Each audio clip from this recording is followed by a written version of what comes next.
Morning children, welcome to Hindi class. बच्चों, पिछले lecture में हमने व्याकरण में पाठ 7 शब्द रचना के बारे में पढ़ा। आज हम उन्मेष पुस्तिका का पाठ 6 कुसंग के ज्वर के बारे में पढ़ेंगे। बच्चों, कुसंग एक भयंकर ज्वर है जो शरीर ही नहीं मन और बुद्धि को भी क्षीण कर देता है।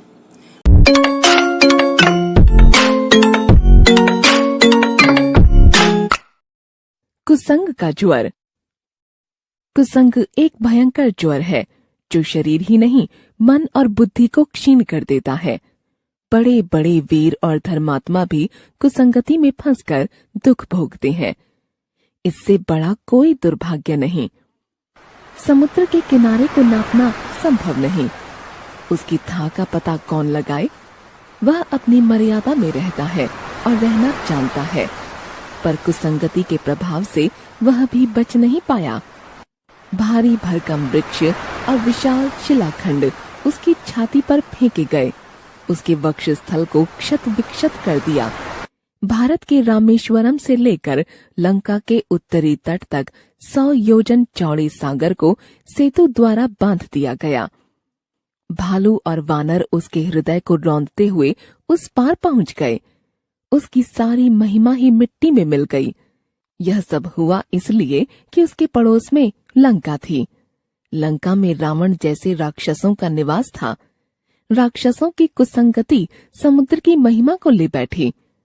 कविवर रहीम ने ठीक ही तो कहा है, बसी कुसंग चाहत कुशल यह रहीम जिस सोज, महिमा घटी समुद्र की रावण बसो पड़ोस। राजा दशरथ से बढ़कर कौन सौभाग्यशाली हो सकता है जिनके यहाँ भगवान शरीर धारण करके आए। उनके परिवार में कोई अभाव कैसे हो सकता था? घर स्वर्ग बना था। 4 सुयोग्य पुत्र और देवी सदृश 3 रानियां। सभी रानियां चारों पुत्रों को अपना पुत्र मानती थीं। यहाँ प्रेम का साम्राज्य था। सबसे छोटी रानी थी भरत जननी कैकेयी। वह राजा को सबसे अधिक प्रिय थी। कैकेयी राम को चारों पुत्रों में सबसे अधिक चाहती थीं। महाराज राम का राज्याभिषेक करने की तैयारी कर रहे थे। सहसा वज्रपात हो गया। सारे सुख स्वप्न बिखर गए। कल्पना के संपूर्ण महल ढह गए। राजा दशरथ की आकस्मिक मृत्यु हुई। राम को 14 वर्ष का वनवास हुआ। सीता और लक्ष्मण भी वन को चले गए।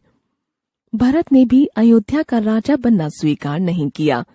इस महान उत्पात का कारण एक तुच्छ विचारों वाली कुबड़ी दासी थी जिसका नाम था मंथरा। मंथरा ने कैकेयी को उल्टा सीधा पाठ पढ़ाकर ऐसी आग लगाई कि हरा भरा उद्यान एक रात में जलकर राख हो गया। मंथरा की कुसंगति ने कैकेयी का सारा विवेक धो दिया।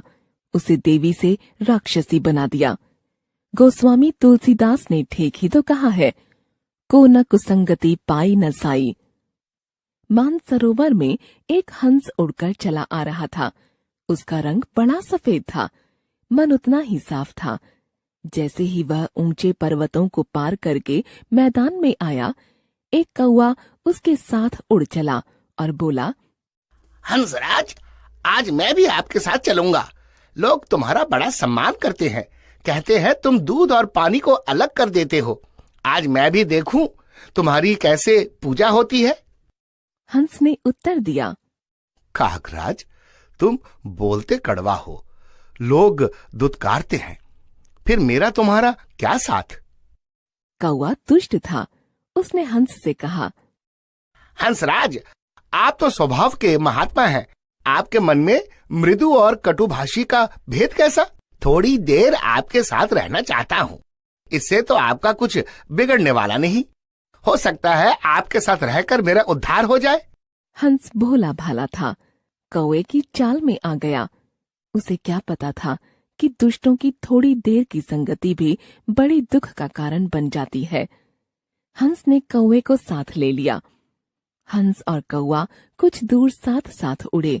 नीचे देखा, सड़क पर एक दही बेचने वाला सिर पर दही का पात्र रखे जा रहा था। कौआ बोला, हंसराज, देखो कितना सुंदर दही है। चलो दही खाएं, भूख भी तो तेज हो रही है। ना भाई ना, यह चोरी का काम है। बेचारे गरीब का दही क्यों खाएं? हंस ने कहा। वाह रे वाह, भक्तराज, तुम्हारे जैसे भक्त तो भूखो ही मर जाएंगे। भूख लगी है, दही खाएंगे नहीं, जिएंगे कैसे? भैया, यदि भूख लगी है तो दही ग्वाले से मांग लो। अरे मांगने से कोई नहीं देता मेरे भोले भाई, आओ मेरे साथ। कौआ हंस का पंख पकड़कर अपने साथ घसीट ले चला। हंस और कौआ दोनों दही पात्र पर बैठ गए। हंस का मन चोरी का दही खाने को मना कर रहा था, किंतु कौआ अपनी ग्रीवा नचाकर दही का स्वाद ले रहा था। ग्वाले को दही पर बोझ सा मालूम पड़ा।